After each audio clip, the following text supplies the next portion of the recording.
എനിക്കെൻ്റെ ആശ്രയമേശുവത്രേ, സർവശക്തനാമെന്നേശുവത്രേ. ഞാനവൻ കരങ്ങളിൽ സുരക്ഷിതനാം. യേശു മതിയായവൻ. എനിക്കെൻ്റെ ആശ്രയമേശുവത്രേ, സർവശക്തനാമെന്നേശുവത്രേ. ഞാനവൻ കരങ്ങളിൽ സുരക്ഷിതനാം. യേശു മതിയായവൻ.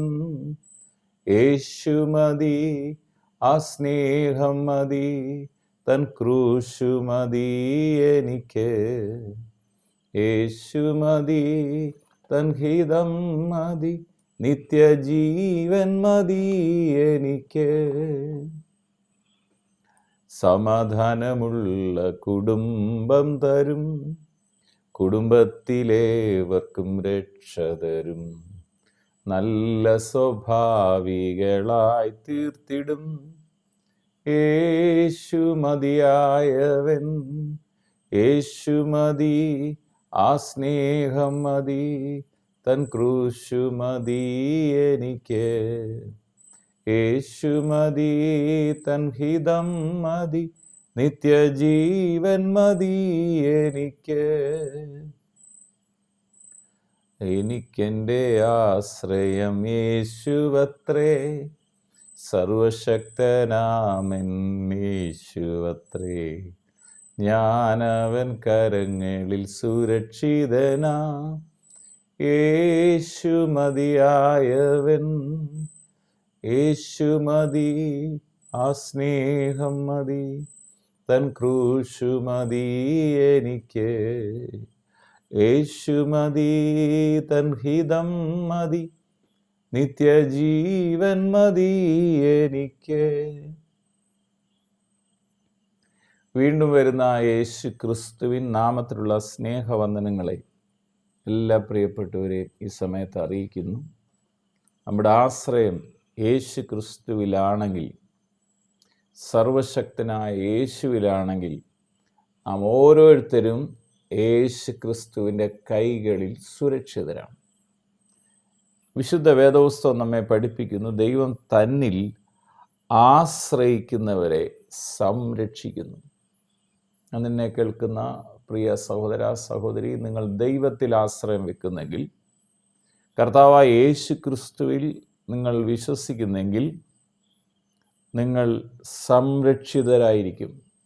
ഇങ്ങനെ പറയാം, യേശുവിൻ്റെ പേരിൻ്റെ അർത്ഥം തന്നെ രക്ഷകൻ എന്നാണ്.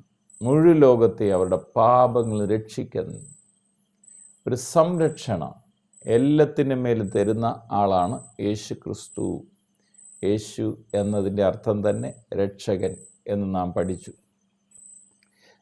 91-ാം സങ്കീർത്തനത്തിൽ 4-ാം വാക്യത്തിൽ ഇങ്ങനെ പറയുന്നു, തൻ്റെ തൂവലുകൾ കൊണ്ട് അവൻ നിന്നെ മറയ്ക്കും, അവൻ്റെ ചിറകിൻ കീഴിൽ നീ ശരണം പ്രാപിക്കും, അവൻ്റെ വിശ്വസ്തത നിനക്ക് പരിചയം പലകയും ആകുന്നു. 91-ാമത്തെ സങ്കീർത്തനക്കാരൻ ദൈവം തന്നിൽ ആശ്രയിക്കുന്നവരെ സംരക്ഷിക്കുന്നു എന്നുള്ള കാര്യം വെളിപ്പെടുത്താനാണ് രേഖപ്പെടുത്തിയിരിക്കുന്നത്. എന്നെ കേൾക്കുന്ന നിങ്ങൾക്ക് വേണ്ടിയാണ് ഈ വചനം.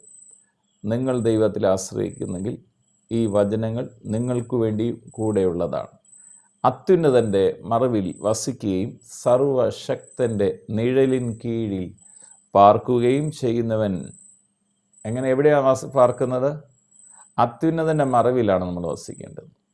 സർവശക്തൻ്റെ നിഴലിൻ കീഴിലാണ് പാർക്കുകയും ചെയ്യുന്നത്. അവൻ എന്ത് ചെയ്യാണ്? യഹോവയെക്കുറിച്ച് അവൻ്റെ സങ്കേതവും കോട്ടയും, ഞാൻ ആശ്രയിക്കുന്ന എൻ്റെ ദൈവവും എന്ന് പറയുന്നു. സങ്കേതമാണ്, നമുക്ക് പോയി രക്ഷ പ്രാപിക്കാനുള്ള സ്ഥലമാണ്. അതാണ് യേശു. സങ്കേതമാണ്, ഒരു കോട്ടയാണ്, ഞാൻ ആശ്രയിക്കുന്ന എൻ്റെ ദൈവമാണ്. എന്നിട്ട് പറയണം, അവൻ നിന്നെ എന്താ ചെയ്യുന്നത്? അവൻ നിന്നെ വേട്ടക്കാരൻ്റെ കണിയിൽ നിന്നും നാശകരമായ മഹാമാരിയിൽ നിന്നും വിടുവിക്കും. കോവിഡ് മഹാമാരി വന്നിട്ട് ഇന്ന് നിങ്ങൾ ഈ വചനം കേൾക്കുമ്പോൾ ഒരു കാര്യം മറന്നു പോകരുത്. കർത്താവ് എന്നെയും നിങ്ങളെയും ഇന്ന് മഹാമാരിയിൽ നിന്ന് വിടുവിച്ചത് കൊണ്ടാണ് നാം ജീവനുള്ളവരുടെ ദേശത്ത് ഇപ്പോൾ ഇവിടെയായിരിക്കുന്നു. അവൻ നിന്നെ വേട്ടക്കാരൻ്റെ കണിയിൽ നിന്നും നാശകരമായ മഹാമാരിയിൽ നിന്നും വിടുവിക്കും. അവൻ തൻ്റെ തൂവലുകൾ കൊണ്ട് അവൻ നിന്നെ മറയ്ക്കും. അവൻ്റെ ചിറകിൻ കീഴിൽ നീ ശരണം പ്രാപിക്കും. അവൻ്റെ വിശ്വസ്തത നിനക്ക് പരിചയും പലകയും ആകുന്നു. രാത്രിയിലെ ഭയത്തെയും പകൽ പറക്കുന്ന അസ്ത്രത്തെയും പറയാം. ഇരുട്ടിൽ സഞ്ചരിക്കുന്ന മഹാമാരിയെയും ഉച്ചയ്ക്ക് നശിപ്പിക്കുന്ന സംഹാരത്തെയും ഒരു ദൈവവേദന പേടിക്കാനില്ല. എന്നിട്ട് പറഞ്ഞു, നിന്റെ വലത്ത് വശത്ത് 1000 പേരും നിന്റെ വലതുവശത്ത് 10,000 പേരും വീഴും, എങ്കിലും അത് നിന്നോടടുത്ത് വരത്തില്ല. നിന്റെ വശത്ത് വരുന്നതും വലതുവശത്ത് വരുന്നവരൊന്നും നിന്നോടൊന്നും ചെയ്യത്തില്ല എന്ന് പറയണം. നിന്റെ കണ്ണുകൊണ്ട് തന്നെ നീ നോക്കി ദുഷ്ടന്മാർക്ക് വരുന്ന പ്രതിഫലം കാണും. എന്നിട്ട് പറയണേ, യഹോവേ നീ എൻ്റെ സങ്കീർത്തനക്കാരനാണ്, നീ അത്യുന്നതനെ ഒരു വാസസ്ഥലമാക്കിയിരിക്കും. എന്നിട്ട് ഒരു ബാധയും, എന്നെ കേൾക്കുന്ന പ്രിയ സഹോദരൻ, ഒരു ബാധയും നിനക്ക് ഭവിക്കത്തില്ല, ഒരനർത്ഥവും നിനക്ക് ഭവിക്കത്തില്ല, ഒരു ബാധയും നിന്റെ കൂടാരത്തിന് പോലും അടുക്കത്തില്ല. എന്നിട്ട് പറയണം, നിന്റെ എല്ലാ വഴികളിലും നിന്നെ കാക്കേണ്ടതിന് ദൈവം എന്താ ചെയ്യുന്നത്? അവൻ നിന്നെക്കുറിച്ച് തൻ്റെ ദൂതന്മാരോട് കൽപ്പിക്കും. രക്ഷിക്കപ്പെടുന്നവർക്ക് സേവകാത്മാക്കളായി ദൂതന്മാരുണ്ട്. നമ്മുടെ ദൂതന്മാരോട് അങ്ങനെ കൽപ്പിക്കുമെന്ന്. എങ്ങനെ? നമ്മുടെ കാൽ, ദൈവമക്കളുടെ കാൽ കല്ലിൽ തട്ടിപ്പോകാതിരിക്കത്തക്കോണം ദൂതന്മാരോട് ദൈവം കൽപ്പിക്കും. നിന്റെ കാൽ തട്ടിപ്പോകാതിരിക്കണം. അവൻ നിന്നെ കൈകളിൽ എന്ത് ചെയ്യും? വഹിച്ചുകൊള്ളും. ദൂതന്മാരോട് കൽപ്പിക്കുന്നത് കൂടാതെ എല്ലാ വഴികളിലും ദൈവം നമ്മെ കാക്കേണ്ടത് ദൂതന്മാരോട് കൽപ്പിക്കുമ്പോൾ തന്നെ നമ്മുടെ കാൽ കല്ലിൽ തട്ടിപ്പോകാതിരിക്കേണ്ടതിന് ദൈവം എന്ത് ചെയ്യണം? നമ്മളെ കൈകളിൽ വഹിച്ചുകൊള്ളും. ഞാനിങ്ങനെ കഥ കേട്ടിട്ടുണ്ട്. ഒരു മനുഷ്യൻ കടൽ തീരത്തൂടെ ദൈവവുമായി ഒന്നിച്ചു ചേർന്ന് നടന്നു പോകുന്ന ദർശനം കാണുകയാണ്. കുറേ ദൂരം ചെല്ലുമ്പോൾ 4 കാൽപ്പാടം ഉണ്ടായിരുന്നെങ്കിൽ ഈ കർത്താവിൻ്റെയും ആ മനുഷ്യൻ്റെയും കാൽപ്പാടം ഉണ്ടെങ്കിൽ കുറച്ച് പ്രതിസന്ധി ഘട്ടം വന്നപ്പോൾ, വളരെ മോശമായ സ്ഥലത്ത് വന്നപ്പോൾ 2 കാൽപ്പാടേ കണ്ടു. അപ്പം അദ്ദേഹം പെട്ടെന്ന് ഭയന്ന് പറഞ്ഞ്, കർത്താവെ നീ എന്നെ ഈ സമയത്ത് വിട്ടിട്ട് പോയോ? 2 കാൽപ്പാടേ കാണുന്നുള്ളൂ. അപ്പം കർത്താവ് ചോദിച്ചാൽ, നീ സൂക്ഷിച്ച് നോക്കിയേ, നിൻ്റെ ആരുടെ കാൽപ്പാടാണ്? അദ്ദേഹം ശ്രദ്ധിച്ച മനസ്സിലായി, തൻ്റെ അല്ല, കർത്താവിൻ്റെ.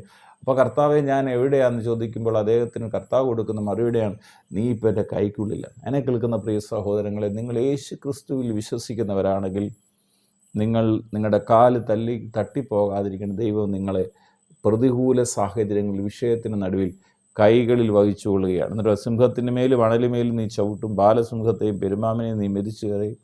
അവൻ എന്നോട് പറ്റിയിരിക്കയാൽ ഞാൻ അവനെ വിടുവിക്കാൻ, അവൻ എൻ്റെ നാമത്തെ അറിയാൽ ഞാൻ അവനെ ഉയർത്തും. അവൻ എന്നെ വിളിച്ചപേക്ഷിക്കും, ഞാൻ ഉത്തരം അരുളും. കഷ്ടകാലത്ത് ഞാൻ അവനോട് കൂടെയിരിക്കും. എന്നിട്ട് പറയണം, ഞാൻ ദീർഘായുസ് കൊണ്ട് ഞാൻ അവനെ വിടുവിച്ച് മഹത്വപ്പെടുത്തും. ദീർഘായുസ് കൊണ്ട് ഞാൻ അവന് തൃപ്തി വരുത്തും. എൻ്റെ രക്ഷ അവന് കാണിച്ചു കൊടുക്കും. പ്രാർത്ഥിക്കാം. പിതാവെ, പ്രാർത്ഥിക്കുന്നു. കർത്താവെ, അവിടുന്ന് ഞങ്ങൾക്ക് ആശ്രയമായിരിക്കുന്നതിനുണ്ട്. അവിടുത്തെ ഞങ്ങൾ ആശ്രയിക്കുന്നത് കൊണ്ട് അവിടുന്ന് ഞങ്ങളെ സംരക്ഷിക്കുന്നതിനായി സ്തോത്രം. യേശു ക്രിസ്തുവിൽ വിശ്വസിക്കുന്ന എല്ലാവരെയും, എല്ലാ ദൈവമക്കളെയും കർത്താവ് സംരക്ഷിക്കുന്നതിനായി സ്തോത്രം. ഇന്ന് ഈ വചനം കേട്ടുകൊണ്ടിരിക്കുന്ന ഈ പ്രിയപ്പെട്ടവരെ കർത്താവിൻ്റെ വലിയ സംരക്ഷണം, ദൂതന്മാരുടെ കാവലുണ്ടാകട്ടെ. പ്രാർത്ഥിച്ചനുഗ്രഹിക്കുന്നു. എന്നെ കേൾക്കുന്ന രോഗികൾ ഇപ്പോൾ യേശുവിൻ്റെ അടിപ്പിണരുകളാൽ സൗഖ്യം പ്രാപിക്കട്ടെ. ഹൃദയഭാരങ്ങൾ മാറിപ്പോകട്ടെ. ആകുല ചിന്തകൾ മാറട്ടെ. ഭയങ്ങൾ മാറട്ടെ. കർത്താവായ യേശു ക്രിസ്തുവിൻ്റെ മഹത്വം ഓരോ വ്യക്തി ജീവിതങ്ങളും വ്യാപരിക്കട്ടെ. പ്രാർത്ഥിച്ച് അനുഗ്രഹിക്കുന്നു. സകല മഹത്വവും അർക്കപ്പെട്ട കുഞ്ഞാട് യേശുവിൻ പൊന്നുനാമത്തിൽ പിതാവേ, ആമേൻ. എനിക്കെൻ്റെ ആശ്രയം യേശുവത്രേ, സർവശക്തനാമെന്നേശുവത്രേ. ഞാൻ അവൻ കരങ്ങളിൽ സുരക്ഷിതനാം, യേശു മതിയായവൻ.